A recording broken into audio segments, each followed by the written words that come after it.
Getting off this morning and was afraid I was going to be late, but man, it was just right under the radar. I guess we're 3 minutes late here. So please forgive me on that, and I'll try to be early next time, maybe 3 minutes more early. What's that? Yeah, I'll just, in fact, I think maybe if we'll double the sermon length today, then you'll be telling me to head back and come late next time. That's over, huh? Oh, I started a couple of times ago looking at conflict and looking also at the Sermon on the Mount. Those were two areas of focus that I began picking up on. And I believe that you're doing a study, maybe on Wednesday night, on the Sermon on the Mount.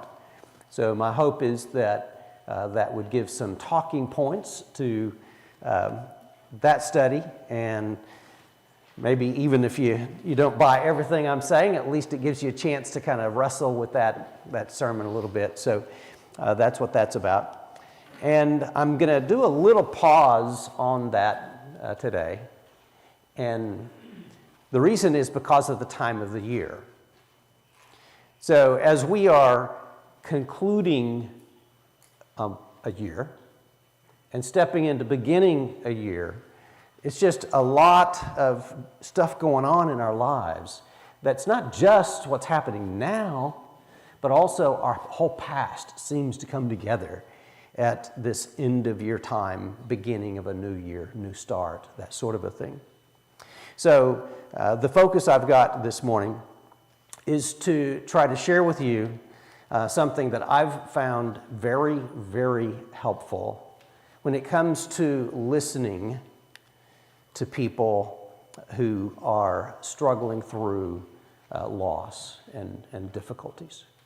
So I just want to share some of this way to care, and I'll do that for this class. But then the sermon this morning is about heaven, and trying to look at this from the perspective of, we really need to raise the question, where are we going? Where are we ultimately going? And so the nature of heaven and all of what that means for us today and what tomorrow looks like, even though I won't be in heaven tomorrow. So we'll look at that for the sermon. So the caring, I want to tell you, first of all, where I got this. There were two experiences I had that came together. And I don't want to focus on this too much, but I'm going to at least give you enough to where you'll know where this came from, I think.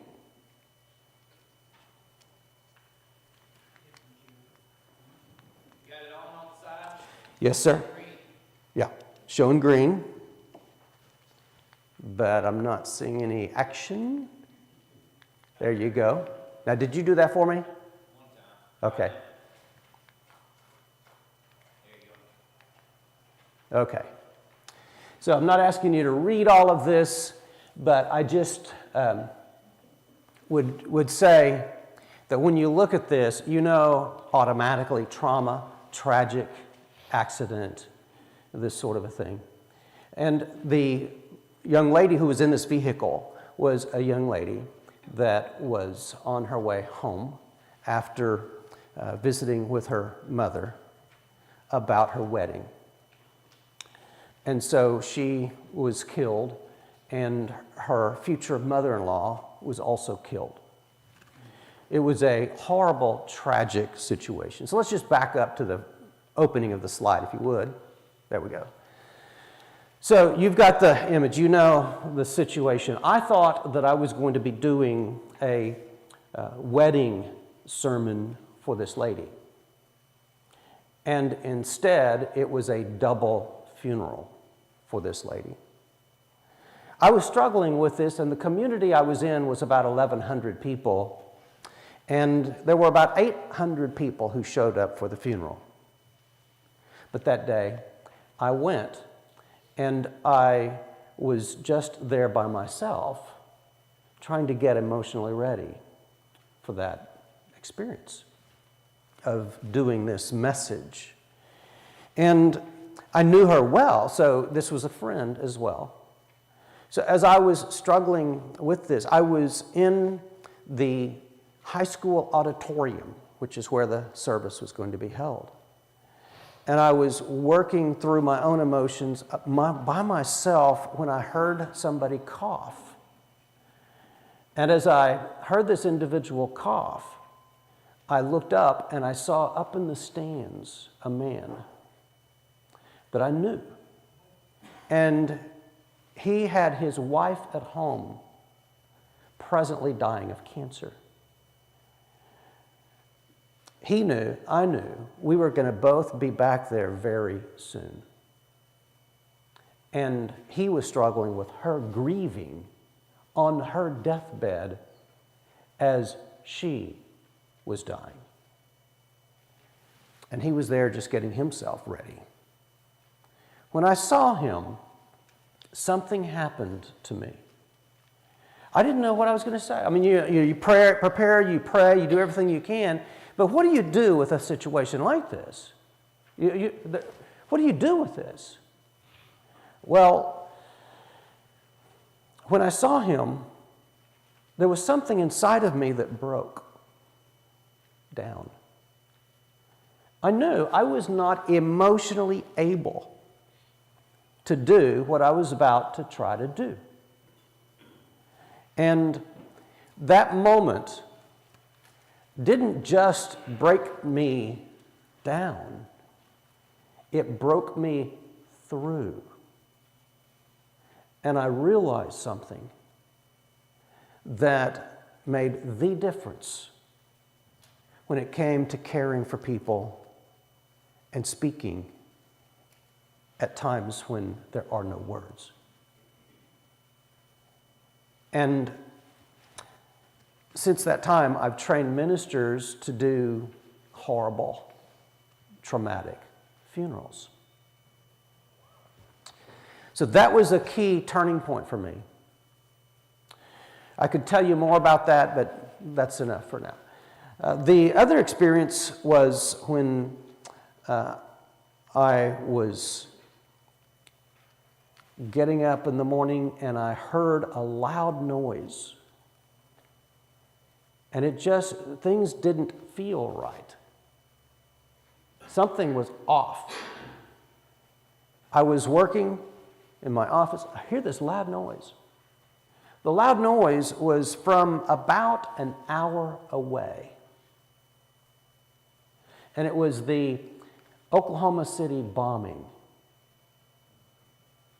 And whenever the bombing occurred with Timothy McVeigh in Oklahoma City, and I found out maybe 30, 45 minutes after that noise what it was.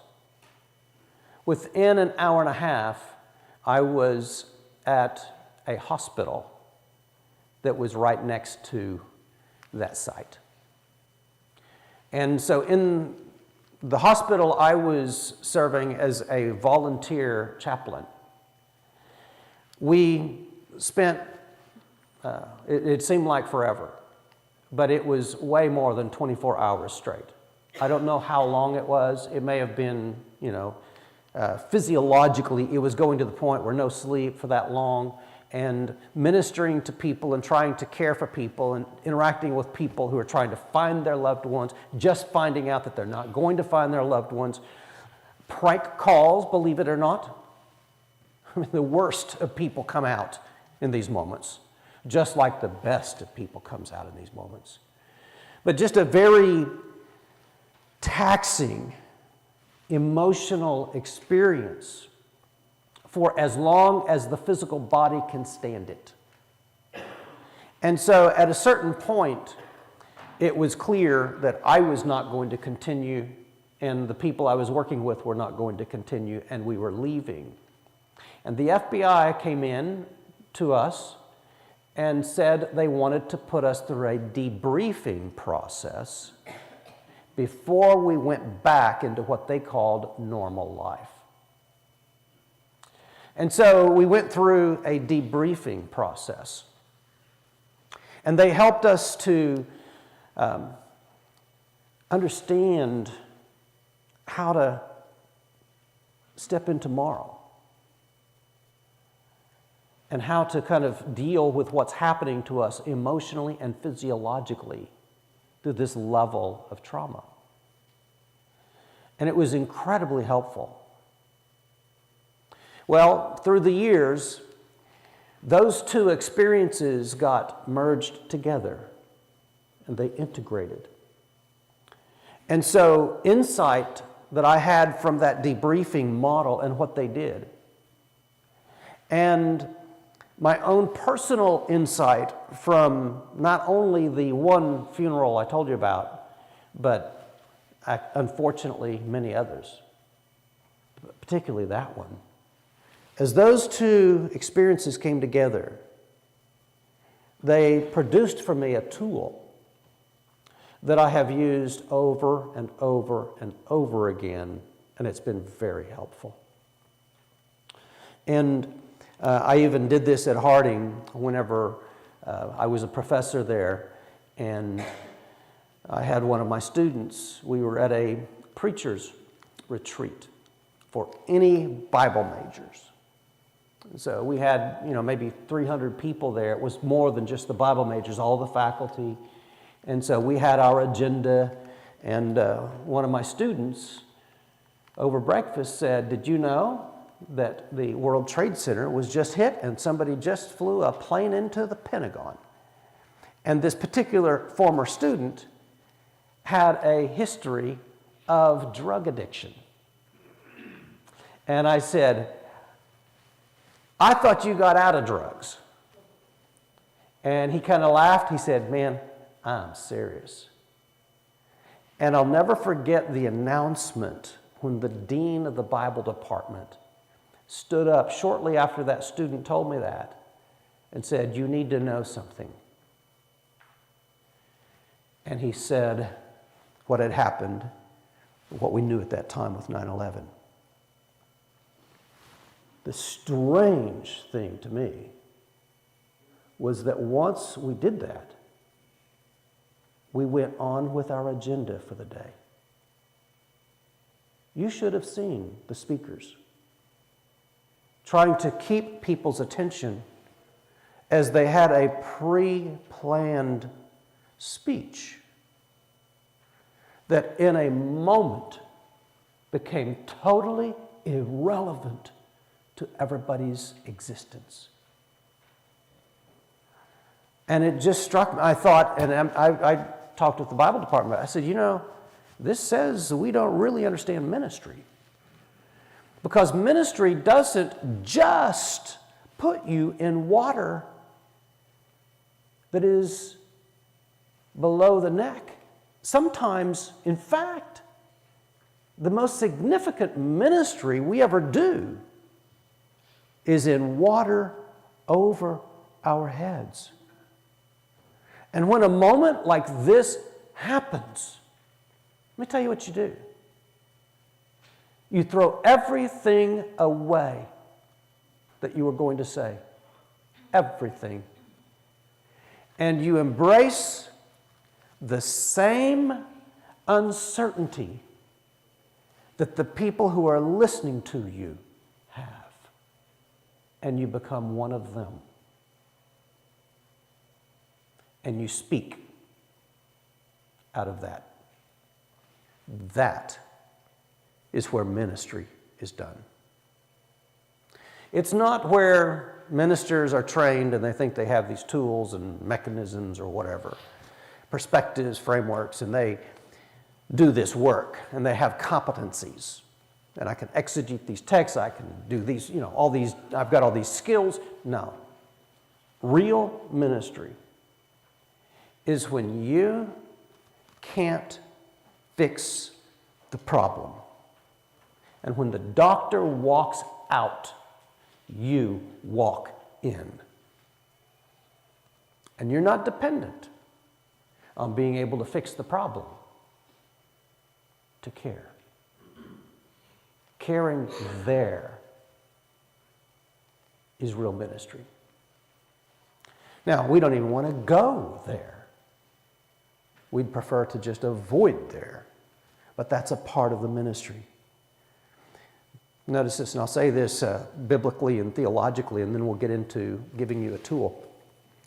But whenever we're looking at God and what we see Him doing throughout the whole Bible, is that human beings find themselves in a situation where they don't have a choice on whether or not in this existence they're going to struggle and suffer. That's going to happen. I mean, if I get cancer or whatever, or if I have a car accident that's horrible and I'm damaged in some way, I don't have, it's not as though I chose that. I don't have a choice. But there is a kind of suffering where you choose to suffer when you don't have to. Any of you familiar with the name Dietrich Bonhoeffer? German theologian. During Nazi Germany, privileged family, privileged upbringing, and he becomes this theologian, and in Germany he leaves and he comes to New York, and the New York area, and he is studying at Union Theological Seminary under a theologian named Reinhold Niebuhr, who's one of the best theologians you'll ever find whenever it comes to understanding human beings. But Reinhold Niebuhr, Bonhoeffer was able to study under. What a dream that would be. And he's in the United States studying theology in a top-level seminary. But his ministry back home would be his people he is a part of who are suffering under Nazi Germany. And he struggled with whether or not to stay in the United States and to study and get prepared to go back to Germany when cleanup time was here, or whether or not to go back to Germany immediately. And he struggled with this enormously. You could imagine the wrestling with your own conscience. Well, he decided to go back to Germany and to give up his theological training at Union Theological Seminary. And his reasoning was this: if I don't suffer with these people, how can I rush in afterwards and minister to them? And he made a statement. He said, sometimes to have peace, you have to give up peace. Peace, the opposite of peace, is not just the lack of peace. You only have peace deep in your soul when you give up your security.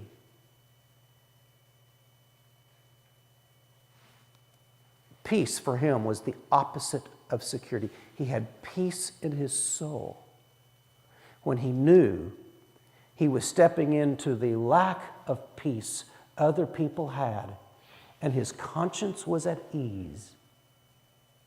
And he was able to step in, and he literally gave his life in a concentration camp. Peace is the opposite of security. So I think of that when I think about how God doesn't have to struggle with us, but he does.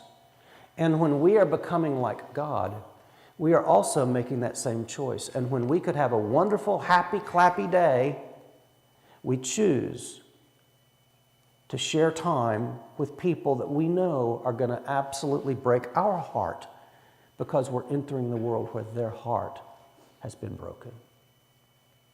That is ministry. So that's the start of this. One of the first things I think I mentioned that I took some students through this. Not only did I tell you about the time when I learned of 9/11 and we had a Bible majors retreat, but then when we came back to campus, I took some students as a group through this exercise here. And it was very helpful to him. It's proven to work with all kinds of people. So the first thing you do is you start with the experience. Okay, there's an experience that happened. Can you read that? Is that large enough for y'all to read? So you have an experience that you don't want. These people have had an experience that you don't want. And so you can even interacting with people through Christmas that are experiencing loss. So there's this experience that has produced this loss. With this experience, there are facts about this. And that's where you start. You start with the head. You start with the head. So it's the experience and it's the facts. It's things like, where were you, Randy, when you learned that Kenny was killed? Well, that's a factual thing. And I can tell you, without too much emotional involvement in this, I can tell you, well, I was at school. Well, how did you find out about it? Well, I was in school and all of a sudden somebody came to the classroom and asked for me to come out. And I thought I was in trouble. I didn't know what I'd done. But I stepped out of the class and they asked me to go to the principal's office. I didn't want to go to the principal's office. I go to the principal's office. And they tell me that there's been this death that occurred. That's how I found out. I'll never forget what I was doing, where I was at. That's a fact. And there's the experience there. And so whenever you're interacting with people, you just, tell me about your spouse. Tell me about whatever it might be. Tell me about your children. Tell me about whatever this is. Where were you at? And again, you're wanting to start with what's fairly easy, and it's intellectual information, and it's in the head.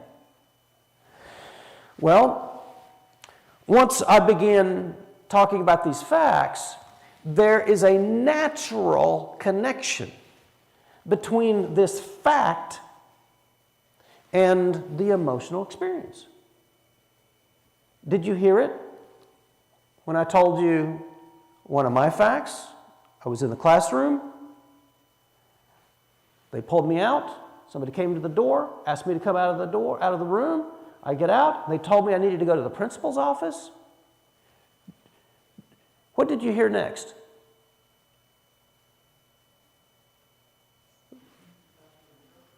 What's that? I thought I was in trouble. Now, when I thought, thinking, my head, I thought I was in trouble, that implies a feeling, right? So all of a sudden, you have touched the feeling. Now, you could focus on my thinking, or you could focus on my feelings. You could go either way here.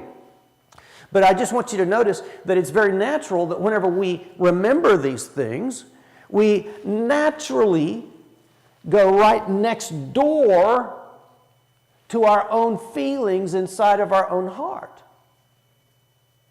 And so what I want to do is whenever I interact with somebody here, I don't want to push this. They drive this listening time, not me.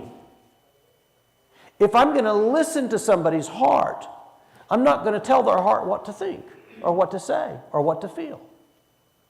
I'm there to hear it, not to tell it what it should say. And so if I notice that this person takes this connection with the feeling and starts going feeling, I'll go there. Now, what if I'm not comfortable with feelings? Well, I'm going to go there anyway. This is not about me being comfortable with my feelings. This is about serving this other person. And if they don't want to go there, I'm not going to say, well, we need to talk about it. No, I'm going to honor that. And at that point, you don't go there. You don't go there. So you let them pace things and you let them determine your direction. Once you deal with the facts, then you go from the head to the heart. And in my experience, I've found that around this time of the year, getting past the 1st of December and into the middle of January, there's just a lot of stuff that kind of comes together for us. We're reflective. We look back on our lives. We're looking forward regarding our lives. And it's a time that has a lot of stuff people struggle with. And so my ministry work should pick up during that time and visiting more people in their homes, interacting, just checking on them, seeing what they need. So as we go there, now we are willing to have multiple conversations. This may be 10 conversations. It may be one conversation. But you know what? They determine that. They determine that. And so if we go to the feelings, we go to the heart, then here is where a lot of people make mistakes. If I go to the feelings and I try to explain these feelings with my head, well, don't you know you're not the only person in the world who has not lost a child? That don't work very well. You cannot imagine the kinds of things that are often said by well-meaning people who are actually trying to help. But it's just not helpful. And so we don't mix that. And I need to be at peace with, listen, all I know is that this sucks. This is beyond my head. And they get to be alone with you.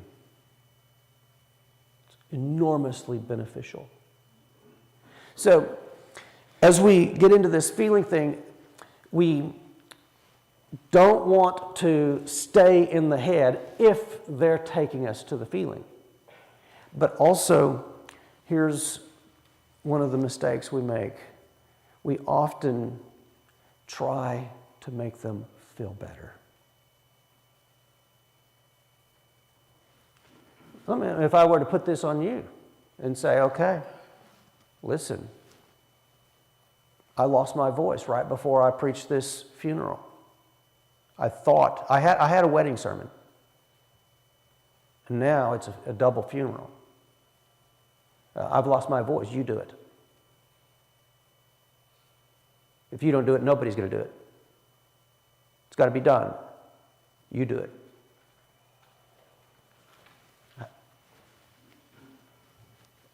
You would feel, like I did, this pressure to make them feel better. That's because you love them. And that's normal. That's also why it's so heavy, because it's impossible. So, going to make them feel better. Well, trying to make them feel better when it's impossible just makes things worse. So it doesn't make sense, the next move. But instead of making them feel better, you make them feel worse. That's kind of strange. You don't resist their direction. There's no way that any of this can ever be fixed. Ever. And you say, well, what all does that mean? We don't even know how difficult it's going to be. And guess what? I know that's counterintuitive, but you're going the same direction they're going.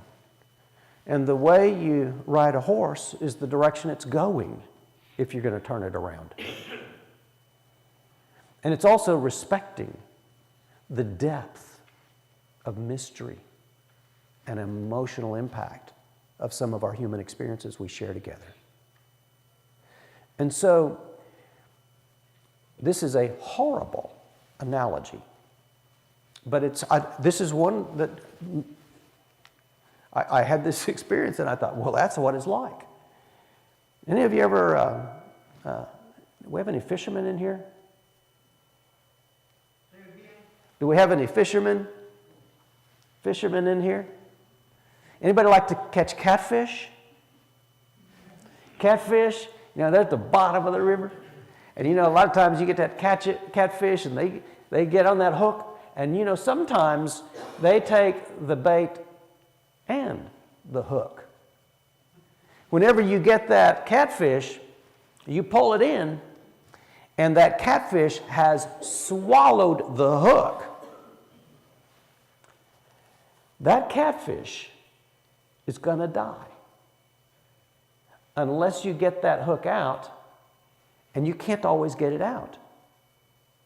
But if you're going to save that catfish, when you grab that hook, which direction do you pull it? You don't pull it, do you? You push it. You push that hook in the direction you wish it weren't even more to get past the barb, and then you pull. And one of the reasons that we're not very helpful is because we don't have the nerve to push and go to even deeper pain.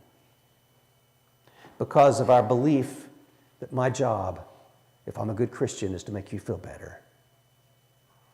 And I'm so over my head, I don't know how I'm going to do that.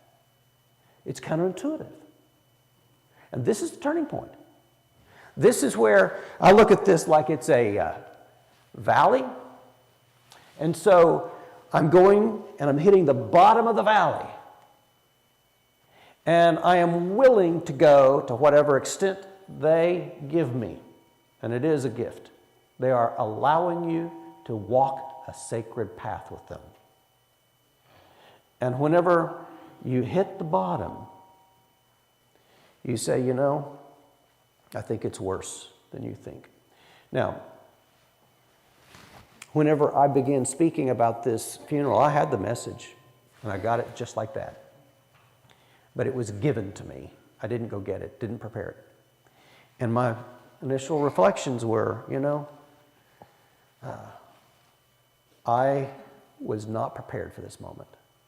I was prepared for something else. And right now I'm here just imagining what this future looks like for this child over here, who's going to be without a mother and a father. Now, people who are at that service, they think, well, you're not preaching a very good sermon. You're not making me feel good about this. I don't care about the other people there. I care about those people in that front row. And those people in the front row, what they're hearing is, I'm in the same place you are. There's nothing we can do. Now, that causes them, if I go and say, wait a minute, we're going to all be raised from the dead sooner or later, right? I mean, it's all eternity on the other side. It's just a little bit of time. I know, listen, it seems like it's going to be forever till we see these people again. But hey, think back on your life. Hasn't it gone faster than you thought it would? It's going to go okay. Be a spiritual person. Now, don't shoot me here. But isn't there just something really off with that? No. What would happen is people start resisting you.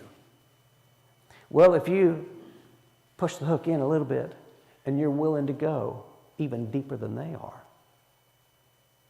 what happens is they don't resist you. They tell you, it's not as bad as you're saying. That is the turning point. So we end up with a message that says, this person's life will not have been lived in vain.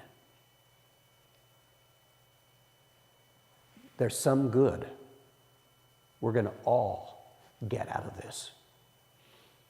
Not because we're saying God made this happen, but because we're saying we will let no pain be wasted.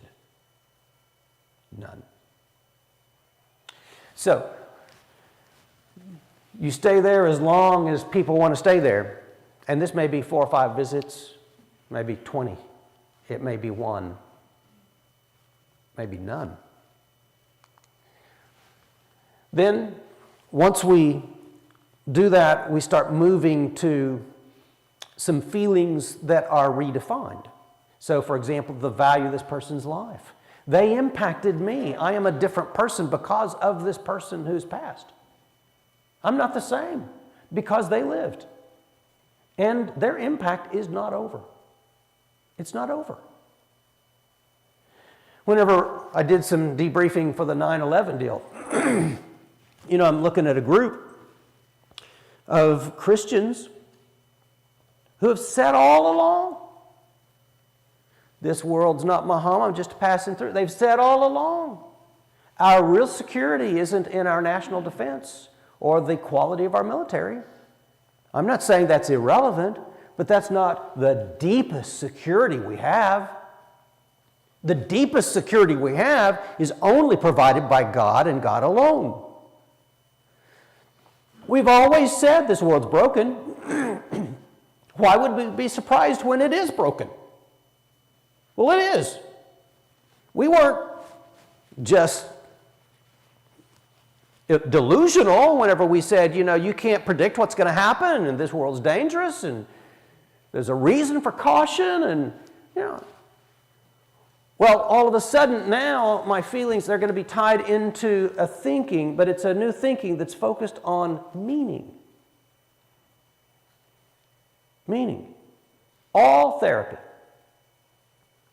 All counseling and all therapy, for it to do well, does one thing. It helps people change their interpretation of the meaning of what happened. Before I was 1 year old, before I was 1, I was abused. I don't remember it. There are things about it I don't know. But I do know I was abused before I was 1 year old. What does that mean? Does that mean, I got things that have altered me psychologically. I don't even know what they are. And who knows what I'm going to be or who I am or, my whole identity. I'm a victim. And I can't trust people that I should be able to trust. People you should be able to trust can totally alter your whole life. Is that what it means? Or is what it means, listen, my life's not perfect, but boy, I'm sure got a lot to be grateful for. And if this much good has happened in my life, in spite of X, Y, and Z, just think about what's ahead. Nothing can stop me. Nothing. Is that what it means? The way you interpret what experiences in your life mean determines whether you can ever come to be healed or not. It's just wrestling with the meaning of what's happened in my life.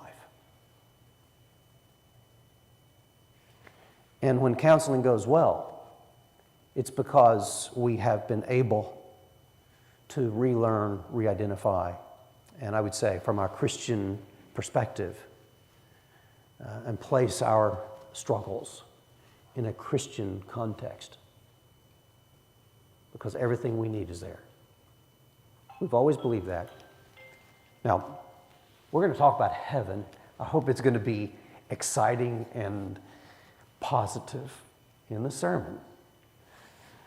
But one of my concluding ideas will be that I promise you, we do not have heaven now.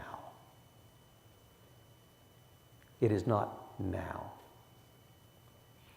But if you didn't like this morning, we're going to go another direction afterwards.